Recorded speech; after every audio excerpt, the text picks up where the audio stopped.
Video number 78 Andhra Pradesh history. మనం ఆంధ్ర చోళులు, తెలుగు చోళుల గురించి తెలుసుకుందామండి. ఆ టాపిక్లో మనం ఇప్పటిదాకా చాళుక్య చోళ యుగం అన్న యుగం, ఇవన్నీ కూడా చాళుక్య చోళ యుగం కిందకి వస్తాయి. చాళుక్య చోళుల గురించి లాస్ట్ 5 వీడియోస్లో చూసాం ఆ రాజుల్ని. ఇప్పుడు ఏంటంటే ఈ వీడియో నుంచి మనం వెలనాటి రాజులు, ఈ తెలుగు చోళులు అనగానే మనకి ఇద్దరు ఉంటారు. ముఖ్యంగా వెలనాటి చోళులు, నెల్లూరు చోళులు, వీళ్ళిద్దరి గురించి మనం ఆంధ్ర చోళాస్ అన్న హెడ్డింగ్ కింద మనం చదవడం జరుగుతుంది. సో ఈ వెలనాటి చోళులు అంటే అనగానే we must concentrate on Velanati రాజులు మాత్రమే. అంటే ఈ వెలనాటి రాజులు ఎవరంటే ఈ చాళుక్య చోళుల యొక్క సామంత రాజుల్లో ముఖ్యమైన వారు. వీళ్ళు ఇంచుమించు వేంగి ప్రాంతాన్ని మొత్తం అంతా వీళ్ళ కంట్రోల్లోకి వస్తుంది. సో వీళ్ళు మళ్ళీ వేంగి సామ్రాజ్యాన్ని పరిపాలిస్తారనమాట. అంటే ఆల్మోస్ట్ తూర్పు చాళుక్యులు ఏదైతే వేంగి ప్రాంతాన్ని పరిపాలించారో ఇంచుమించుగా అదే ప్రాంతాన్ని ఈ వెలనాటి రాజులు కూడా ఈ చాళుక్య చోళ యుగంలో పరిపాలిస్తారు. అంటే అరౌండ్ 1070 నుంచి చూసుకుంటే 1200 అంటే గణపతి దేవుడు వచ్చే వరకు కూడా ఈ ఆంధ్ర చోళులు, అంటే ముందు వెలనాటి రాజులు, తర్వాత మనం నెల్లూరు చోళుల గురించి చూస్తాం. ఈ వెలనాటి రాజుల గురించి చూసినప్పుడు మనం సింపుల్గా ఇంతకుముందు ఎలాగైతే మనకి తూర్పు చాళుక్యులు ఉన్నప్పుడు చోళులకి ఇనీషియల్గానేమో వెస్టర్న్ చాళుక్య, బదామి చాళుక్యాస్, తర్వాత రాష్ట్రకూటాస్, తర్వాత వెస్టర్న్ చాళుక్యాస్ ఎలా వచ్చారో, కళ్యాణి చాళుక్యాస్ ఎలా వచ్చారో ఈ ల్యాండ్ కోసం ఫైట్ చేశారు కదా. వీళ్ళిద్దరూ కూడా దీని మీద అధికారం కోసం ఫైట్ చేశారు. సేమ్ అదే విధంగా ఇప్పుడు ఏదైతే ఈస్టర్న్ చాళుక్యాస్ ఆఫ్ వెంగి అన్న పేరు తీసేసి వెలనాటి రాజులను పెట్టుకోండి, అంతే సింపుల్. ఈ ఏరియానంతా కూడా ఇప్పుడు వెలనాటి రాజులు పరిపాలిస్తూ ఉంటారు. మళ్ళీ అదే తంతు, ఈ పశ్చిమ చాళుక్యులేమో మళ్ళీ ఫైట్ చేస్తూ ఉంటారు ఈ రాజ్యం కోసం. మళ్ళీ చోళ చాళుక్యులు మన 4 రాజులు చూసాం కదా, అందులో కూడా మనం పశ్చిమ చాళుక్యులు రాజులతో యుద్ధాలు చూసాం. మళ్ళీ ఈ వేంగిపురం గురించే, ఈ వేంగి రాజ్యం గురించే, మళ్ళీ ఈ వేంగి రాజ్యం ఇంచుమించుగా వెళ్తున్న ఈ వెలనాటి రాజులతోనే యుద్ధం. సో మళ్ళీ వీళ్ళందరూ వస్తారు సీన్లోకి. మనం ఇంతకుముందు ఎలాగైతే ఈస్టర్న్ చాళుక్య వెంగిలో ఉన్న రాజులను ఎలాగైతే మనం కాన్సన్ట్రేట్ చేసామో, ఈ వెలనాటి రాజుల్లో కూడా వెలనాటి చోళులు ఎందుకు వస్తుందో నెక్స్ట్ వీడియోలో మీకు తెలుస్తుంది. నెక్స్ట్ వీడియోస్లో ప్రస్తుతానికి వెలనాటి రాజులు అనుకుందాం, వాళ్ళే వెలనాటి చోళులు. సో ఆ వెలనాటి చోళులు ఎవరైతే ఉన్నారో ఆ రాజుల గురించే మనం గమనిస్తాం.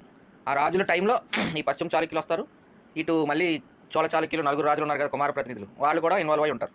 బట్ మనం మెయిన్ కీన్గా గమనించాల్సింది ఈ వెలనాటి చోళులు వెలనాటి రాజులు వీడియోస్లో. సేమ్ మళ్ళీ ఒక్కొక్క రాజు గురించి ఒక్కొక్క వీడియో చేస్తాను. ఆ ఒక్కొక్క రాజు సందర్భంలో యుద్ధాన్ని మనం గమనిస్తాం ఎక్కువగా.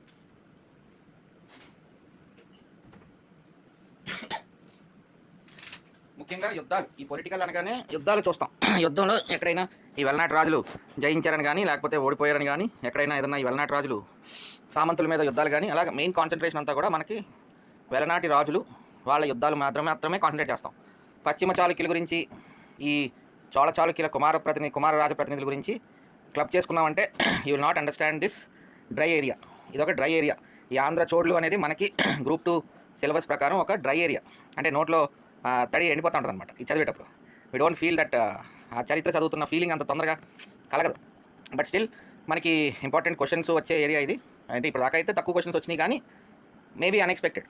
అంటే దేనికైనా ప్రిపేర్ అయ్యాలి కదండి, టోటల్ సిలబస్ అంతా ప్రిపేర్ వెళ్తేనే వీ విల్ క్రాస్ 70+. మన టార్గెటే 70+. Andhra history is scoring subject, polity is scoring subject అని ఒక ఫండమెంటల్ కాన్సెప్ట్ ఉంది కదా, ఈ 2 ఏరియాస్లో మ్యాక్సిమం స్కోర్ చేయాలి అనేది. So have to read Velanati రాజులు అండ్ నెల్లూరు చోళులు అండ్ వెలనాటి చోళులు ఆల్సో. సో ముఖ్యంగా నేను చెప్పేది ఏంటంటే, ఇక్కడ ఎలాగైతే తూర్పు చాళుక్యుల మీద ఈ రాష్ట్రకూట్లు, తర్వాత పశ్చిమ చాళుక్యులు వచ్చారో, అలాగే చోళులు ఎలాగైతే సపోర్ట్ చేసుకుంటూ డిఫెండ్ చేసుకుంటూ ఈ ఏరియాని కాపాడుకుంటూ వచ్చారో, సేమ్ అదే మళ్ళీ ఇక్కడ కూడా రిపీట్ అవుతుంది. జస్ట్ ఈ పేరు మారుతుంది అంతే. ఈ ఈస్టర్న్ చాళుక్య వెంగి బదులు వెలనాటి చోళులు ఎంటర్ అవుతారు, నెల్లూరు చోళులు కూడా ఉంటారు. సో మనం వాళ్ళని ఒకరి తర్వాత ఒకరు చూస్తాం, రాజు బై వన్ కింగ్ చూస్తాం ఇక్కడ కూడా. అండ్ కాన్సన్ట్రేషన్ అంతా కూడా ఆ పర్టికులర్ వెలనాటి రాజు ఎవరు, యుద్ధాలు ఏంటి, శాసనాలు ఏంటి, అలాగే మనం వెళ్తాం. అలాగే కాన్సన్ట్రేట్ చేయండి. పశ్చిమ చాళుక్యుల రాజుల గురించి కానీ, ఇటు కుమార రాజు ప్రతినిధులు ఆల్రెడీ మీరు వీడియో చూస్తారు కాబట్టి అవి అయిపోయినాయి. ఇక్కడ మళ్ళీ వాళ్ళు కనెక్ట్ అవుతారు, but give them light importance. అంటే ఎక్కువ వెలనాటి రాజుల గురించి ఫోకస్ చేయండి, వాళ్ళు చేసిన యుద్ధం గురించి ఫోకస్ చేయండి, వాళ్ళు ఇచ్చిన శాసనాల మీద ఫోకస్ చేయండి. So with that introduction on Velanati రాజులు will start the concepts. Velanati రాజులు ప్రస్తుతానికైతే వీళ్ళు వెలనాటి రాజులు. ఆ తర్వాత వెలనాటి చోళులు అవుతారు. ఏ విధంగా అంటే కొంచెం ఒకళ్ళు అభిమానులు అనమాట. వీళ్ళు ఎవరంటే చాళుక్య చోళ అభిమానులు, కులోత్తుంగ రాజేంద్ర చోళుడి యొక్క అభిమానులు వీళ్ళు. వాళ్ళు అతని సార్వభౌమత్వాన్ని పూర్తిగా అంగీకరించారు ఈ వెలనాటి రాజులు. దాంతో ఇందులో ఒక అతన్ని కులోత్తుంగ రాజేంద్ర చోళుడు దత్తత కూడా తీసుకుంటాడు. దాంతో అక్కడి నుంచి అతనే ఆ పర్టికులర్ వెలనాటి రాజు వెలనాటి రాజేంద్ర చోళుడు అవుతాడు అనమాట. దత్తత తీసుకోవడంతో ఆ పర్టికులర్ రాజు వెలనాటి రాజేంద్ర చోళుడు అవుతాడు. సో అక్కడి నుంచి వెలనాటి చోళులు అనడం ప్రారంభం అవుతుంది. సో ఈ వీడియోలో వరకు వెలనాటి రాజులని మనం చదువుతాం, తర్వాత నుంచి వెలనాటి చోళులు అయిపోతారు ఆటోమేటిక్గా. సో ఇనీషియల్గా మనం నేర్చుకోవాల్సింది ఇందులో మళ్ళీ చెప్తున్నా 17 ఫర్ లాస్ట్ టైం. రాజులు, వాళ్ళ యుద్ధాలు, ఇది వెలనాటి రాజులు, వెలనాటి చోడుల రాజుల యొక్క యుద్ధాలు అండ్ శాసనాలు. మెయిన్ ఫోకస్ దాని మీద ఉండాలి మనకి. సో క్రీస్తు శకం 11, 12 శతాబ్దాల్లో. అండ్ ఏరియా ఒకటి బాగా మనం ఖచ్చితంగా ఏరియా వైజ్ మనం గ్రిప్ పెట్టుకోవాలి ఇక్కడ నుంచి. ఎందుకంటే రేపు పొద్దున్న కాకతీయులు వస్తారు, రెడ్ రాజులు వస్తారు. ఇదంతా కూడా మనకి మన ఆంధ్రప్రదేశ్ భూభాగం, జిల్లాలు అవన్నీ కూడా మనకి కళ్ళల్లో ఉంటే ఆటోమేటిక్గా ఆ జరిగే యుద్ధాలు కూడా మనం కొంచెం విజువలైజ్ చేసుకోవచ్చు. సో పిఠాపురం, ఈ వెలనాడు నేలిన రాజులు శాసనాలు. పిఠాపురం ఇది ఇంపార్టెంట్, చాలా ఇంపార్టెంట్ శాసనం ఇది. ధాన్యకటకం, చేబ్రోలు, చందోలు అంటే వీళ్ళ క్యాపిటల్ అనమాట, ఇది రాజధాని. ద్రాక్షారామం, త్రిపురాంతకం, ఇవన్నీ చోట్ల కూడా ఈ వెలనాడు ఏలిన రాజుల శాసనాలు ఉన్నాయి. ఇవన్నీ శాసనాలు ఇంపార్టెంట్. అందులో ఈ పృథ్వీశ్వరుని పిఠాపురం శాసనం.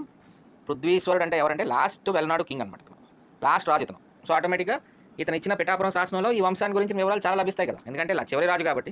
ఎలాగైతే మనకి శాతవాహనుల టైంలో యజ్ఞశ్రీ శతకర్ణి 23వ రాజు టైంలో మత్స్యపురాణం సంకలనం జరిగిందో, మనకి శాతవాహన వంశం గురించి, ఆ రాజుల గురించి ఆ మత్స్యపురాణం ఫుల్ ఇన్ఫర్మేషన్ ఎలాగైతే ఇస్తుందో, అంటే ఎండ్ ఆఫ్ ద ఎరా వాళ్ళ యుగం విషయాలన్నీ వాళ్ళకి తెలుస్తాయి. సో ఆటోమేటిక్గా ఆ చివరి రాజులు ఏవైతే ఇచ్చారో వాళ్ళ టైంలో జరిగినవి మీకు మొత్తం వంశం డీటెయిల్స్ అన్నీ క్లబ్ అయ్యి ఒక కోడిఫై అవుతాయి అనమాట, ఆటోమేటిక్గా కన్సాలిడేట్ అవుతాయి కదా ఇన్ఫర్మేషన్ అంతా. సో ఎక్కడైతే యజ్ఞశ్రీ శతకర్ణి టైంలో మత్స్యపురాణం సంకలనం జరిగిందని మనం తెలుసుకున్నామో, ఆటోమేటిక్గా అక్కడ శాతవాహనుల చరిత్ర అంతా కూడా మనకి మత్స్యపురాణం ఎక్కువ ఇన్ఫర్మేషన్ ఎలాగైతే ఇస్తుందో, సేమ్ ఇక్కడ కూడా పృథ్వీశ్వరుడు లాస్ట్ కింగ్ ఆఫ్ వెలనాటి రాజులు. సో ఈ పిఠాపురం శాసనంలో ఈ వంశాన్ని గురించిన వివరాలు చాలా లభిస్తున్నాయి, అది కాన్సెప్ట్. సో వీరి పూర్వుడైన మల్లవర్మ అనే అతను దక్షిణానికి వచ్చి త్రిలోచన పల్లవుడు ఉన్నాడు కదండి, ఆ పల్లవ రాజుల్లో. అతని దగ్గర ఈ మల్లవర్మ అనే పూర్వీకుడు 6000 నాడును బడిసినాడట. ఇక్కడ మనం సామాజిక పరిస్థితులకు వెళ్తాం నెక్స్ట్. ఈ చోళ చాళుక్య యుగం సామాజిక పరిస్థితులు, ఆర్థిక పరిస్థితులు అవన్నీ మనం ఒక వీడియో చేసుకుంటాం, అవి చూస్తారు మీరు. సో ఈ పర్టికులర్ యుగంలో ఏంటంటే ఒక రాజులు ఏలిన రాజ్యాన్ని ఇన్ని వేల గ్రామాలతో నాడు అన్నది వస్తుంది అనమాట. సో ఈ ఈ వెలనాడు అనేది 6000 నాడు, వెలనాడు అర్థమైందండి. అంటే ఈ వెలనాడు అనేది 6000 గ్రామాలతో ఈ రాజ్యం అనమాట. దాన్ని ఈ మల్లవరం అనేవాడు ఆ త్రిలోచన పల్లవుని నుంచి తీసుకున్నాడు. 6000 గ్రామాలను తీసుకున్నాడు, అతనికి 6000 గ్రామాలు ఇచ్చాడు. సో 6000 నాడు, 6000 గ్రామాల నాడు వెలనాడు, అర్థమైంది కదండి. 6000 గ్రామాల నాడు వెలనాడు అయింది. ఇందుకే వెలనాడు, ఈ 6000 నాడు ఎక్కడుంది? నేటి గుంటూరు జిల్లాలోని బాపట్ల, తెనాలి, రేపల్లె, గుంటూరు తాలూకాల ప్రాంతమే ఈ 6000 నాడు వెలనాడు. దానికి క్యాపిటల్ ఏంటి? చందోలు. అంటే మనకి ఇదొక గ్రే ఏరియా, ఇదొక డ్రై ఏరియా కాబట్టి we can expect this question also. Velanadu రాజుల యొక్క రాజధాని ఏదైనా సింపుల్గా అడగచ్చు.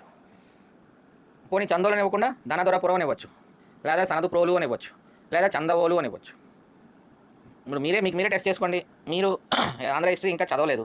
సో ఆంధ్ర చోళాసుల యొక్క వెలనాడు రాజుల యొక్క రాజధాని ఏంట్రా అంటే ఒక చిన్న బ్లాక్ స్పాట్ ఉంటుంది మనకి. సో అక్కడ ఇలాంటి క్వశ్చన్స్ ఫ్రేమ్ చేసే అవకాశాలు ఉంటాయి అన్నమాట. ఎక్కడైతే స్టూడెంట్ ప్రిపరేషన్ బ్లాక్ స్పాట్ ఏర్పడుతుందో అక్కడ క్వశ్చన్ ఫ్రేమ్ అయితే వీ ఫీల్ టఫ్.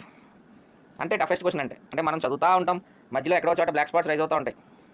సో అక్కడ క్వశ్చన్ ఫ్రేమ్ అయింది అనుకోండి, వీ ఫీల్ టఫ్ అనమాట, మనకు ఆన్సర్ తెలియదు, దాంతో ఇబ్బంది పడతాం. సో ఓవరాల్గా ఇంట్రడక్షన్ ఏంటంటే ఈ వెలనాడు 6000 నాడు నేటి గుంటూరు జిల్లాలోని బాపట్ల, తెనాలి, రేపల్లె, గుంటూరు తాలూకా ప్రాంతమే 6000 నాడు. దానికి చందోలు, ధనదరపురం, సనదుప్రోలు, చందోలు ఇవన్నీ సేమ్, అంటే ఒకే ఊరికి రకరకాల పేర్లు. ధనదరపురం, సనదుప్రోలు, చందోలు ఇది రాజధాని అనమాట. ఓకే, సో ఇది మన ఏపీ మ్యాప్. కొంచెం ఇక్కడ నుంచి I will put this map all the time so that we will learn based on the map also. కొంచెం మనకి ముఖ్యంగా ఇది గోదావరి, చూశారు కదా గోదావరి, ఇది గోదావరి. అంటే ఇదొక పాయ అనమాట. ఇది బహుశా వశిష్ట అని, గౌతమి వశిష్ట, ఈ మధ్యలో ఉన్నదంతా కోనసీమ. ఇక్కడ కాకినాడ ఉంటుంది, కాకినాడ పక్కన ఉంటుంది. సో ఇదంతా ఈస్ట్ గోదావరి అండి. So this is east Godavari, this is west Godavari, this is Kolleru lake అది కృష్ణా జిల్లా బార్డర్లో ఉంటుంది. సో ఇది వెస్ట్ గోదావరి, ఇది కృష్ణ, ఇది అమరావతి, ఇది గుంటూరు. సో ఇది ఏమంటాడు, ఎక్కడెక్కడ అంటాడు? బాపట్ల, తెనాలి, రేపల్లె, గుంటూరు తాలూకాలు. అంటే ఈ ఏరియాలో ఈ 6000 నాడు ఉందన్నమాట ఇనీషియల్గా. అక్కడి నుంచి విస్తరిస్తారు వీళ్ళు మొత్తం. ఈ వేంగీపురం, వేంగి అంటే ఈ వెస్ట్ గోదావరి టైప్లో ఉంటుంది కదా, వేంగి అంటే వెస్ట్ గోదావరి. వెస్ట్ గోదావరి ఎక్కడ ఉంది? ఇక్కడ ఉంది వేంగి. ఈ వేంగి ఏరియాలో ఎక్కడ ఉంటుంది? ఇది గుంటూరు. ఇంక ఇదంతా ఇక్కడి నుంచి ఇదంతా సామ్రాజ్యమే. ఇదంతా ఈ కోనసీమ కాబట్టి ఇక్కడ ద్రాక్షారామం ఉంటుంది, గోదావరి. ఇంక ఇక్కడి నుంచి అంతా మళ్ళీ కళింగ అంటారు అనమాట. ఈ గోదావరి దాటిన తర్వాత ఇంక ఈ ఏరియాస్ అన్నీ కూడా ఇప్పుడు సింహాచలం కొండలు కదా ఇవన్నీ. ఇక్కడ వైజాగ్ ఉంటుంది, ఇదంతా సింహాచలం ఏరియా, సింహాచలం గుడి ఉంటుంది. సో ఇది ఆల్మోస్ట్ బార్డర్, ఇది కళింగకిని మన సైడు ఇదంతా కళింగాలోకి వస్తుంది. ఇదంతా ఎందుకు చూపిస్తున్నానంటే మీకు రేపు ఆంధ్ర హిస్టరీలో కాకతీయులు, రెడ్డి రాజులు అంతా కూడా ఈ ఏరియాలోనే జరుగుతుంది. మొత్తం ఈ ఏరియాలో జరుగుతుంది అన్నీ. సో ఈ ఏరియాల మీద మనకి బాగా గ్రిప్ ఉండాలి. సింహాచలం శాసనం ఎక్కడ ఉంది, ద్రాక్షారామం ఎక్కడ ఉంది, పిఠాపురం ఎక్కడ ఉంది, పిఠాపురం సమవేరు ఇక్కడ ఉంటుంది కాకినాడకి దగ్గరలో. కాకినాడ ఇక్కడ ఉందనుకోండి, ఈ ఎడ్జ్లో కాకినాడ ఉంటుంది. ఇక్కడ ఈ ఎడ్జ్ ఉంటుంది, కరువు ఉంది కదా, ఈ కరువు దగ్గర కాకినాడ ఉంటుంది, దగ్గరలో పిఠాపురం ఉంటుంది, ఇటుపక్క ఏమో ద్రాక్షారామం ఉంటుంది. ఇదిగోండి కొల్లేరు లేకు, వెంగి, అమరావతి, కృష్ణా జిల్లా. సో మనకి మ్యాప్ మీద కొంచెం కాన్ఫిడెన్స్ డెవలప్ చేసుకోవాలి, సో దట్ మనకి ఆంధ్ర హిస్టరీ ఈజీ అవుతుంది. సో ఓవరాల్గా ఏరియా అండి, బాపట్ల, తెనాలి, రేపల్లె, గుంటూరు తాలూకాల ప్రాంతమే 6,000 నాడు వెలనాడు. చందోలు, ధనధరపురం, సనదరపోలు, చందవోలు ఇలా రాజధాని. ఓకే. పిఠాపురం శాసనంలో వెలనాటి రాజులు పూర్వీకులలో దుర్జయుడు అని ఒకరు ఉన్నారట. అందుకని వెలనాటి ప్రభువులు సైతం దుర్జయుడు వంశానికి చెందినట్లు తమ సార్వభౌములైన చోళ చాళుక్య పట్ల ఉన్న గౌరవం కొలది ముఖ్యంగా కులోత్తుంగ రాజేంద్రుడు, అంటే ఈ 1070 తర్వాత మెయిన్ రాజు, ఫస్ట్ రాజు కులోత్తుంగ రాజేంద్రుడు పుత్రభావంతో ఆదరించిన నాటి నుంచి చోడ శబ్దాన్ని ధరించి వెలనాటి చోడులని వ్యవహరింపబడినారు. అర్థమైంది కదండి. యాక్చువల్గా వీళ్ళు వెలనాటి దుర్జయులు కూడా, వెలనాటి దుర్జయులు వీళ్ళు. మెయిన్ ఏంటంటే దుర్జయ వంశం నుంచి వచ్చిన వాళ్ళు. దుర్జయుడు కూడా ఎవరు ఉన్నారు పూర్వీకుడు. సో వెలనాటి దుర్జయులు వీళ్ళు. వాళ్ళు ఈ చాళుక్య చోళ సామంతులు, ముఖ్యంగా కులోత్తుంగ రాజేంద్రుడు ఎవరైతే చక్రవర్తి ఉన్నాడో, అంటే ఈ లాస్ట్ సప్తమ విజయాదిత్యుడు, 7th విజయాదిత్య చనిపోయిన తర్వాత ఈ మొత్తం ఏరియాని కులోత్తుంగ రాజేంద్రుడు, కులోత్తుంగ చోడుడు మొత్తం ఇంకా కవర్ చేశాడు కదా. సో అతనికి వీళ్ళు సామంతులు అనమాట. సో అతని మీద గౌరవంతో అతని పేరు పెట్టుకోవడం వల్ల ఒక రాజు, ఈ కులోత్తుంగ రాజేంద్రుడు ఆ రాజు యొక్క కొడుకుని దగ్గర తీసుకుని దత్త తీసుకుంటాడు. సో అక్కడ అతనికి ఆ కొడుకు ఎవరైతే వెలనాటి దుర్జయ రాజు ఉన్నాడో, ఆ యువరాజు, అతనికి ఆ చోడ అని తగిలించడం జరుగుతుంది. సో అక్కడి నుంచి వాళ్ళు వెలనాటి చోడులని కూడా వ్యవహరింపబడినారు. ఈ వెలనాటి చోడులు తూర్పు చాళుక్యుల కొలువులో మంత్రి, సేనాపతి పదవులు నిర్వహించి ప్రసిద్ధులయ్యారు. ముందుగా అంతే కదా, ఏరియా అంతా తూర్పు చాళుక్యుల కంట్రోల్లో ఉండేది. సో ఈ వెలనాటి చోడులు వాళ్ళ యొక్క తూర్పు చాళుక్యుల కొలువులో మంత్రి, సేనాధిపతులు ఇలాంటివన్నీ నిర్వహించి అట్టి వారిలో ప్రముఖుడు ఏరియా. ఈ ఏరియాని కన్ఫ్యూజ్ అవ్వకండి. కాకతీయుల టైంలో కాకతీయుల ఇక్కడ ఏరియా వేరు, తెలంగాణ ఏరియా వేరు. ఓకే. కాకతీయులంతా ఇక్కడ ఉంటారు. కాకతీయులు ఈ సామ్రాజ్యంలో ఉన్నారు ప్రస్తుతానికి. రాష్ట్రకూట్లు అయిపోయిన తర్వాత పశ్చిమ చాళుక్యుల సామంతులుగా కాకతీయులు ఇక్కడ ఉంటారు. వీళ్ళలో కూడా ఒక ఏరియా ఉంటాడు, ఏరియా బేతియా అని వస్తారు. ఈ ఏరియా వేరు, ఈ ఏరియా వేరు. ఈ ఏరియాని అసలు మీరు పెద్దగా గుర్తుపెట్టుకోవాల్సిన అవసరం కూడా లేదు, జస్ట్ ఒక పాసింగ్ రెఫరెన్స్ అంతే. అట్టి వారిలో ప్రముఖుడు ఏరియా, అంతే ఏరియా. ఈ ఏరియా వేరు. కాకతీయుల వంశంలో ముఖ్యరాజు అతను, ఏరియా బేతియా అని వస్తారు. బేతరాజు, ఏరియా రాజు, ఆ తర్వాత ప్రోల రాజులు వాళ్ళందరూ కాకతీయులు వస్తారు. వాళ్ళు వేరు. ఆ ఏరియా వేరు, ఈ ఏరియా వేరు. ఇతను ఒకటి కాదు. So no confusion. ఈ ఏరియా ఇక్కడతో ఇలా మర్చిపోండి అంతే. అట్టి వారిలో ఎవరో తూర్పు చాళుక్యుల కొలువులో పనిచేస్తున్న వాళ్ళలో ఒక ప్రముఖుడు ఒక ఏరియా. అతను ఈ వెలనాటి చోళ వంశంలో ఒక పూర్వీకుడు. ఇతను చాళుక్య భీమానుచర ప్రధాన అని వర్ణించుకున్నాడట, నిర్ణయించి ఉన్నాడు. చాళుక్య భీములో ఇతను మొదటివాడు. ఓకే. లీవ్ ఇట్ మనకు అనవసరం. టెక్స్ట్ బుక్లో ఉంది కాబట్టి ఆ కంటిన్యూషన్ రాయాలి కాబట్టి మనం రాసుకుంటాం, అంతేగాని అన్ని లైన్లు అలా గుర్తుపెట్టుకోం. ఏరియా కుమారుడైన మల్లియ రెండో చాళుక్య భీముని సేవించినట్లు తెలుస్తుంది మనకి. ఇక్కడ నుంచి మళ్ళీ స్టార్ట్. మల్లియ కొడుకైన ఏరియా రాజు, మళ్ళీ కొడుకు మళ్ళీ ఏరియా, అంతే కదా. ఏరియా బేతి అక్కడ అలాగే, ఇక్కడ కూడా అలాగే చేస్తారు. సో మొత్తానికి ఇతను ఈ గుద్రవార అన్న విషయాన్ని విష్ణువర్ధనుడి నుంచి పొందాడంటండి. ఈ తూర్పు చాళుక్యులో మనకి విష్ణువర్ధన రాజు ఉన్నాడు కదా, అతని నుంచి గుద్రవార అనే విషయంని పొందాడు. ఈ విషయం అంటే ఏంటి? గుడివాడ, కృష్ణా జిల్లాలోని గుడివాడ, నథింగ్ బట్ గుడివాడని తీసుకున్నాడు. ఎవరిని? విష్ణువర్ధన్ నుంచి. అంటే ఈ వెలనాటి చోడుల యొక్క రాజ్యం ఎలాగ విస్తరించిందో ఒక ఇంట్రడక్షన్ అనమాట. ఆ తర్వాత ఏరియా కుమారుడు కుడియవర్మ విమలాదిత్యుని యుద్ధాల్లో పాల్గొని గుద్రవార ద్వయాన్ని, అంటే పక్కన ఇంకొక రెండు మూడు విషయాలు పక్కపక్కనే ఉన్నా కూడా పొందాడు అనమాట. సో అదైపోయింది. కడియవర్మ పౌత్రుడైన నన్నిరాజు రాజరాజ నరేంద్రుని సేనాపతి. ఈ విధంగా అల్టిమేట్గా ఇది ఇంపార్టెంట్. ఈ విధంగా 11వ శతాబ్ది మధ్యకాలానికి వెలనాటి చోడులు చందోలు రాజధానిగా షట్సహస్ర అంటే 6,000 గ్రామాలు. షట్సహస్ర 6,000 నాడు 6,000.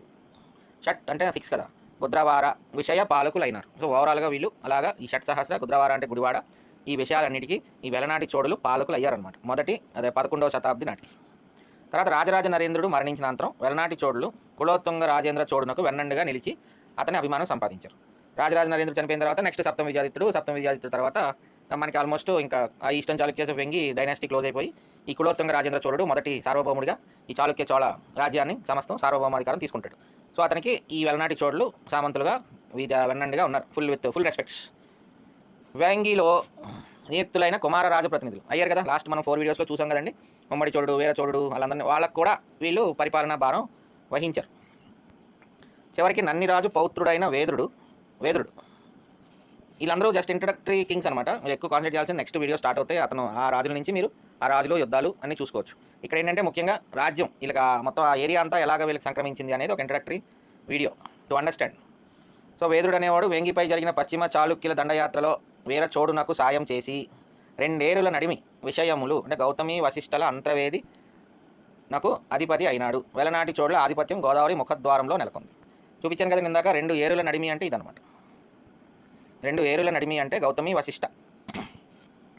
దిస్ పార్ట్ అంటే గోదావరి ముఖ్యంగా ఈ 2 పాయలు అంటే మొత్తం 7 పాయలుగా విడిపోద్ది. బట్ అందులో ఈ 2 మేజర్ అనమాట. గౌతమి వశిష్ఠ అనేవి పెద్ద పాయలు, మిగతా 5 కూడా మళ్ళీ సబ్ ట్రిబ్యూటరీస్ అలా చిన్న చిన్న పాయలు అవి. ముఖ్యంగా గౌతమి వశిష్ఠ ఈ మధ్యలో ఉన్నదే కోనసీమ అంటే కొన చివరి సీమ అని. కొన అంటే కొన చివరి సీమ. సో ఈ ద్రాక్షారామం ఇవన్నీ సమ్వేర్ ఇక్కడ ఈ ఏరియాలోనే ఉంటాయి. ఈ రాజమండ్రి దాటిన తర్వాత మనకి ఇది విడిపోద్ది అనమాట. ఈ గోదావరి స్ప్లిట్ ఉంటుంది. సో ఆ విధంగా ఇక్కడ ఈ ముఖద్వారం వెలనాటి చోడులు అధికారం గోదావరి ముఖద్వారంలో నెలకొన్నది. అంటే ఇక్కడ కూడా ఇప్పుడు ఏమేం చూసాం మనం, గుంటూరు అన్నాం ఫస్ట్లో, తర్వాత కృష్ణా జిల్లాలో గుడివాడ అన్నాం, ఇప్పుడేమో గోదావరి ముఖద్వారం అంటున్నాం, పిఠాపురం శాసనం అంటున్నాం. సో అంటే చూసారా ఏరియా ఇక్కడ నుంచి ఇక్కడ దాకా ఆల్మోస్ట్ కవర్ అయిపోయింది. సో అగైన్ మళ్ళీ వేంగి తూర్పు చాళుక్యులు ఆక్రమించిన వాళ్ళు అనుభవించిన రాజ్యం అంతా కూడా ఇప్పుడు వీళ్ళు but subordinates of Chalukya Cholas. So ఇక్కడ నుంచి అంతా మళ్ళీ మనకి సింహాచలం కళింగ ఈ పార్ట్. సో ఇది మన ఏరియా ఆఫ్ స్టడీ. సో అదండి this video introductory video for Velanati రాజులు. నెక్స్ట్ వీడియో నుంచి ఒక్కొక్క రాజు గురించి మనం తెలుసుకుందాం.